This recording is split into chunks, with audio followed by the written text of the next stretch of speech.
அகிலட்சுமி serial today episode என்ன மாதிரியான ட்விஸ்டாக்க போகுதுன்னு பார்க்கலாம். செலியன் ஒரு ரெஸ்டாரண்ட்டுக்கு கூட்டிட்டு வராங்க. அப்ப நம்ம செலியன் கிட்ட பாட்டி கேக்குறாங்க, எதுக்காகடா இங்க கூட்டிட்டு வந்திருக்க செலியன் சொல்லிட்டு கேக்குறாங்க. பாட்டி, பாப்பாவுக்கு குளிப்பாட்டணும் இல்ல, அது இல்லாம நம்மளும் ட்ரெஸ் சேஞ்ச் பண்ணிட்டு போகணும் இல்ல, வா பாட்டின்னு சொல்லிட்டு இருக்காங்க. இல்லடா எதுக்காக, அதுதான் நான் வேண்டான்னு சொன்னேன் இல்லைன்றாங்க. அதெல்லாம் ஒரு பிரச்சனையும் கிடையாது, நீ வா பாட்டி நான் சொல்றேன் இல்லைன்னு சொல்லிட்டு ரெஸ்டாரண்ட்டுக்கு கூட்டிட்டு போயிட்டு பக்கத்துல இருக்க கோவிலுக்கு கூட்டிட்டு போறாங்க. ஏய், நம்ம குலதெய்வ கோவிலுக்கு போகணும்டா, இங்க போக கூடாதுன்றாங்க. அது எனக்கும் தெரியும் தான் பாட்டி, நான் இல்ல நல்லா சொல்லல, இங்க போயிட்டதுக்கு முதல்ல அங்க போயிட்டு வந்துட்டு அதுக்கப்புறம் இங்க வரலாம்னு சொல்லிட்டு தான் நான் தான் வந்துன்றாங்க. அங்க போய் பார்த்தா நம்ம பாக்கியம் நின்றுட்டு இருக்காங்க. செலியா, நீ என்ன வேலை பண்ணிருக்க, இது எல்லாம் உன்னுடைய அம்மாவோட ஐடியாவான்னு சொல்லிட்டு கேக்குறாங்க.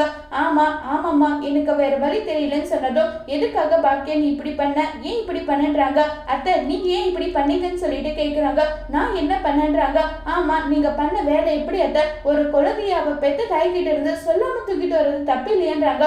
அப்ப அவங்க பண்றது மட்டும் கரெக்டா, நேனஸ்தானெல்லாம் நான் எடுக்க விட மாட்டேன்றாங்க.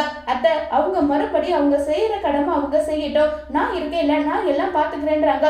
இப்ப வரைக்கும் நீ என்ன பாத்துட்டு இருக்க, ஒண்ணுமே பண்ணது கிடையாது, எனக்கு ஆசை பாசம் எதுவும் இருக்காதா, என்னுடைய செலியனோட பேர குழந்தைய கொண்டாடணும் எனக்கு ஆசை இருக்காதா, ஏன் இப்படி எல்லாம் நீங்க பண்ணிட்டு இருக்கீங்கன்னு கேட்டுட்டு இருக்கும் போது கரெக்டா அங்க ஜோசப் வந்துடுறாங்க. ஜோசப் கோயில் உள்ள வராம தடுக்கிறாங்க. உடனே வேற வழி இல்லாம ஜெனிக்காக அப்படின்னு சொல்லிட்டு நேரா போயிட்டு குழந்தை தூக்கிக்கிறாங்க. ஜோசப் கண்டபடி திட்டுறாங்க. போதும் நிறுத்துங்க, என்ன பேசிட்டு இருக்கீங்க. ஆனா ஜெனி, நீ இப்படி மனசு மாறுவ நான் கொஞ்சம் கூட நினைச்சு பார்க்கல, என்ன விடுமா, நான் அப்பா உன்னை பல முறை உன்னுடைய மனசை காயப்படுத்துற மாதிரி சில விஷயம் பேசியிருக்கேன். ஆனா பாக்கியாவா இருக்கட்டும், செலியன் தப்பு பண்ணானா இல்லைன்னு சொல்லல, ஆனா பாக்கியம் உன்னை பெத்த பொண்ணு மாதிரி பார்த்தா, ஆனா நாங்க யாருமே முக்கியம் கிடையாது, உன் குடும்பத்தில் இருக்கவங்க மட்டும்தான் முக்கியம்னு சொல்லிட்டு குழந்தைக்கு பேர் வைக்கிற ஃபங்க்ஷன் இப்படி எல்லாம் நீ பண்ணிட்டு இருக்கே, பரவாயில்லையா, நீ பண்றது உனக்கே நியாயமா தெரியுதுன்னு கேட்கறாங்க.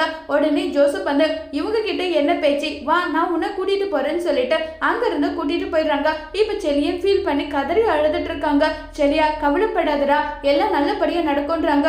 எப்பமா நல்லபடியா நடக்கும், நடக்காதமா அவ்வளவுதான், என்னுடைய குழந்தைய நானு அவ்வளவுதான், நான் இனி பார்க்க முடியாதுன்னு சொல்லிட்டு பயங்கரமா ஃபீல் பண்ணி அழுதுட்டு இருக்காங்க.